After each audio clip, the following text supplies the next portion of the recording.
ಇವಾಗ ನೀವು ನೋಡಿರ್ಬೋದು ಬಾಣಂತಿಯಲ್ಲಿಯವರು ಕೂಡ ನಾವೊಂದು ಸ್ಪೆಸಿಫಿಕ್ ಆಗಿರೋ ಒಂದು ಆಹಾರನ ಹೇಳ್ತೀವಿ. Body is trying to heal. ಒಂದು ಡೆಲಿವರಿಯ ನಂತರ the uterus has to involute, ಅಂದರೆ it has to come back to its position. So ಅವಾಗಲೂ ಕೂಡ ಅದೇ ಥರದ ಒಂದು ಕೆಲವು ಆಹಾರಗಳನ್ನು ಹೇಳ್ತೀವಿ. ಸೊ ಫಸ್ಟ್ ಮೆನಾರ್ಕ್ ಅಥವಾ ಮೆನ್ಸ್ಟ್ರೇಷನ್, ಫಸ್ಟ್ ಮೆನ್ಸ್ಟ್ರೇಷನ್ ಶುರು ಆದಾಗ ಕೂಡ ಇದೇ ರೀತಿಯ ಒಂದು ಆಹಾರನ ತಗೊಳ್ಳೋ ಒಂದು ಅಭ್ಯಾಸ ಮಾಡಿಕೊಂಡ್ರೆ ಒಳ್ಳೆಯದು. ಹಾಗೆ ಈ ಥರದ ಆಹಾರನ ಅಟ್ಲೀಸ್ಟ್ ಗಮನದಲ್ಲಿ ಇಟ್ಕೊಂಡು ಆದಷ್ಟು ಪ್ರತಿ ಪೀರಿಯಡಲ್ಲೂ not taking very heavy food, ಈಸಿಯಾಗಿ ಡೈಜೆಸ್ಟ್ ಆಗ್ತಕ್ಕಂಥದ್ದು food, take good quantity, but make a note on what kind of food you are consuming. ಅದು ಒಂದಾದರೆ. ಎರಡನೇದು, ನಾವು ಇಲ್ಲಿ ಮಾಡ್ತಕ್ಕಂಥ ಲೈಫ್ ಸ್ಟೈಲ್. ಸೊ ಲೈಫ್ ಸ್ಟೈಲಲ್ಲೂ ಕೂಡ ಇವಾಗ ಮಾಡ್ತಕ್ಕಂಥದ್ದು sports activity, definitely you can play, definitely you go out, ಎಲ್ಲ ಮಾಡೋದು ಆ್ಯಕ್ಟಿವಿಟೀಸ್ ಮಾಡಿ. Don't indulge in too much of it where you get strained, just for the simple fact blood ಇವಾಗ ಹೊರಗಡೆ ಹೋಗ್ತಾ ಇರ್ತದೆ. ಸೊ ನಾರ್ಮಲಿ ಒಂದು 50 ml ಅಷ್ಟು 60 ml ಅಷ್ಟು the blood is the blood goes out. So ಕೆಲವು ಸಲ ಏನಾದರೂ ತೊಂದರೆಗಳಾಯಿತು, ಫ್ಲೋ ಹೆವಿ ಇದೆ, ತುಂಬ ಸ್ಟ್ರೇನಸ್ ಆ್ಯಕ್ಟಿವಿಟೀಸ್ ಇರೋದು, it is again very harmful for the body, makes you very tired. So ಆ ಒಂದು ಗಮನದಲ್ಲಿ ಇಟ್ಕೊಂಡು keep your lifestyle very supportive ಆಗಿ, not getting into too much of activities, but do all your daily activities. So these two are very important. So ಅದ್ರ ಜೊತೆಗೆ ನಾವು ಮಿಕ್ಕಿದ್ದು ಇವಾಗ ನೀವು ತಗೊಳ್ಳೋವಂಥ ಒಂದು ಆಹಾರ ಮತ್ತು ವಿಹಾರನೇ ಇಂಪಾರ್ಟೆಂಟ್ ಆಗುತ್ತೆ. ವಿಚಾರಗಳು, ಈ ಎಸ್ಪೆಷಲಿ ಮೆನಾರ್ಕ್ ಅಂತ ಇದ್ದಾಗ ಹಾರ್ಮೋನಲ್ ಬದಲಾವಣೆಗಳಾಗ್ತಾ ಇದೆ, ಯಾವ ರೀತಿಗಳ ವಿಚಾರಗಳನ್ನು ನೀವು ಯೋಚನೆ ಮಾಡ್ತೀರಾ ಅನ್ನೋದು ತುಂಬ ಇಂಪಾರ್ಟೆಂಟ್ ಆಗುತ್ತೆ. ನಾನು ಹೇಳ್ತಿದ್ದೆ ಈ ವಾತದ್ದು ಒಂದು ಎಷ್ಟು ಸೆನ್ಸಿಟಿವ್ ಆಗಿದೆ ಅನ್ನೋದನ್ನ ನಾನು ಹೇಳ್ತಿದ್ದೆ ನಿಮಗೆ.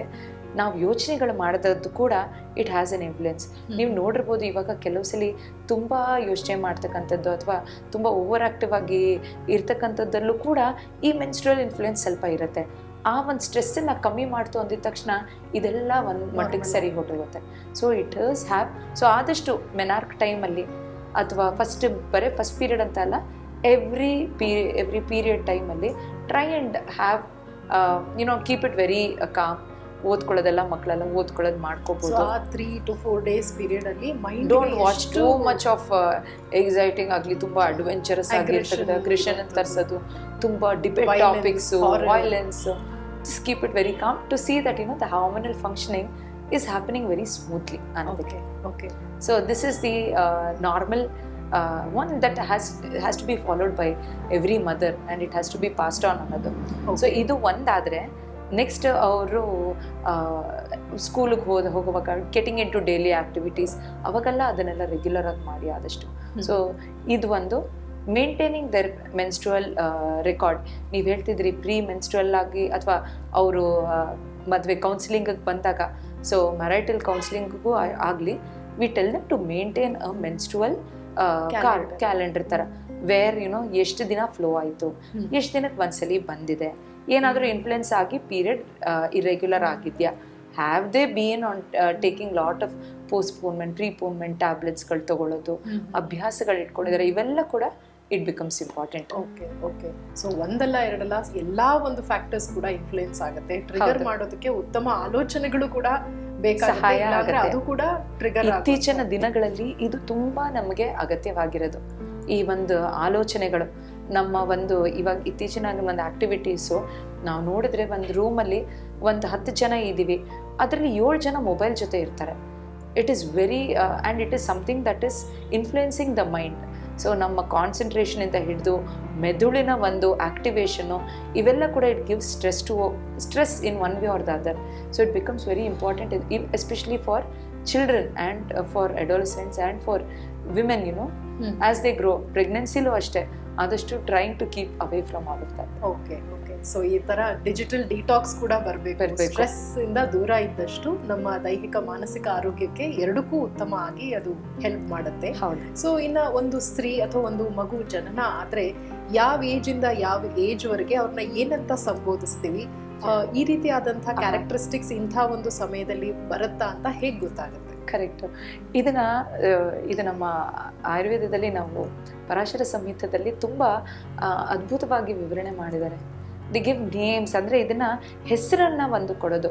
ಇವಾಗ ಒಂದು ರಜಸ್ವಲ ಅಂದರೆ ಮೆನ್ಸ್ಟ್ರೇಷನ್ ಶುರು ಆಗೋದು. ಸೊ ಅದ್ರ ಹಿಂದಿನ ಒಂದು ಹುಡುಗಿರು ಇನ್ನೇನು ಅವ್ರು ಸೆಕೆಂಡ್ರಿ ಸೆಕ್ಷುವಲ್ ಕ್ಯಾರೆಕ್ಟರ್ಸ್ ಬೆಳೆಯುವಾಗ ಅವಳಿಗೆ ಕನ್ಯಾ, ಕುಮಾರಿ, ಸೊ ಇಂಥ ಒಂದು ಹೆಸರನ್ನು ಕರೀತಾರೆ. ಸೊ ಕನ್ಯೆ ಅಂದರೆ ಇನ್ನೂ ಅವಳಿಗೆ ಬೆಳವಣಿಗೆ ಆಗಬೇಕು, ಇನ್ನೂ ಪೂರ್ತಿ ಆಗಿಲ್ಲ ಅಂತ. ಆಮೇಲೆ ಬರ್ತಕ್ಕಂಥದ್ದು ಕುಮಾರಿ, ಅಂದರೆ ಅವಳಲ್ಲಿ ಕೆಲವು ಸೆಕ್ಷುವಲ್ ಕ್ಯಾರೆಕ್ಟರ್ಸು ಬೆಳವಣಿಗೆ ಶುರು ಆಗಿದೆ. ಫಾರ್ ಹಾಗೆ ರಜಸ್ವಲ, ರಜೋಮತಿ ಅಂದರೆ ಮುಟ್ಟಿನೇನು ಶುರು ಆಯಿತು ಅಂತ ಹೇಳೋಕ್ಕೆ. ಸೊ ಇವೆಲ್ಲ ಕೆಲವು ಸೆಕೆಂಡ್ರಿ ಸೆಕ್ಷುವಲ್ ಕ್ಯಾರೆಕ್ಟರ್ಸ್ ಇವಾಗ ಹೇಗೆ ಅಂದರೆ ಒಂದು ಪ್ರಾಥಮಿಕವಾಗಿ ಇರ್ತಕ್ಕಂಥ ಒಂದು ಬಾಲಾವಸ್ಥದಿಂದ ಮಧ್ಯಮಾವಸ್ಥಾ, ಈ ಯೌವನಾವಸ್ಥಾ ಏನಿದೆ, it is a junction between these two. So ಇಲ್ಲಿ ಬರ್ತಕ್ಕಂಥ ಕೆಲವು differences. So there are certain changes ಫಿಸಿಕಲಿಯೂ ಅಷ್ಟೇ, ಮೆಂಟಲಿನೂ ಕೂಡ ಅಷ್ಟೇ. So physically the changes that we see, ಒಂದೇನು ಅಂದರೆ ಇವಾಗ ಗ್ರೋತ್ ಆಫ್, ಇವಾಗ ಬ್ರೆಸ್ಟ್ ಡೆವಲಪ್ಮೆಂಟ್ ಆಗಿರ್ಬೋದು, ಆಕ್ಸಿಲಾ ಮತ್ತು ಪ್ಯೂಬಿಕ್ ಹೇರ್ ಡೆವಲಪ್ಮೆಂಟ್ ಆಗಿರ್ಬೋದು, ಅಥವಾ ಇದು ವಾಯ್ಸ್ ಚೇಂಜ್ಗಳು ಕಾಣಿಸ್ಕೊಳ್ಳೋದು.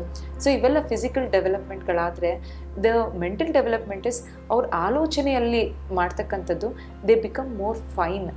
ಈ ಪಿತ್ತದ ಒಂದು ದೋಷದ ಒಂದು ಇನ್ಫ್ಲುಯೆನ್ಸ್ ಈ ಟೈಮಲ್ಲಿ ಕಾಣಿಸ್ಕೊಳ್ಳುತ್ತೆ. ಓಕೆ, ಪಿತ್ತದ ಒಂದು ದೋಷ ಅಂದರೆ ಈ ಒಂದು ಚಿಕ್ಕ ವಯಸ್ಸಲ್ಲಿ ಆಯುರ್ವೇದದ ಪ್ರಕಾರ ಕಫ ದೋಷ ಒಂದು ಸ್ವಲ್ಪ ಮಟ್ಟಿಗೆ ಇಟ್ ಇಸ್ ಸ್ಟ್ರಾಂಗ್.